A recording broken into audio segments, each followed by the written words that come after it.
ఇప్పుడు చాలామంది స్కూల్స్‌లో పేరెంట్స్‌కి ఓనర్‌షిప్ ఉంటుంది అని అంటున్నారు. హ్మ్. చాలామంది పేరెంట్స్‌కి ఇది తెలీదు.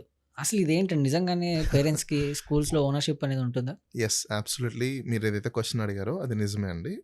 ఎందుకంటే schools run by a trust or society. Hmm. Trust or society ఎవరి అండర్‌లో ఉంటుందంటే, ఎవరికి ఓనర్‌షిప్ ఉంటుంది అంటే, పబ్లిక్ అట్ లార్జ్.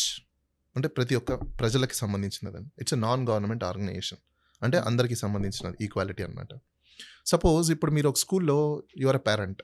ఓకే. ఆ స్కూల్‌లో మీరు మీ అబ్బాయిని చదివిస్తున్నప్పుడు మీకు కూడా మెంబర్‌షిప్ ఇవ్వాలి. పబ్లిక్ మెంబర్‌షిప్ ఉండాలి. హ్మ్. That's a society. Trust or society అది. Including private schools also. Private school అంటే అర్థం ఏంటి? దట్ సొసైటీ రన్ చేస్తది స్కూల్ అని అర్థం. గవర్నమెంట్‌లో ఉండదు. హ్మ్. కాకపోతే ప్రైవేట్ పర్సన్స్ రన్ చేస్తారు. That is called NGOs.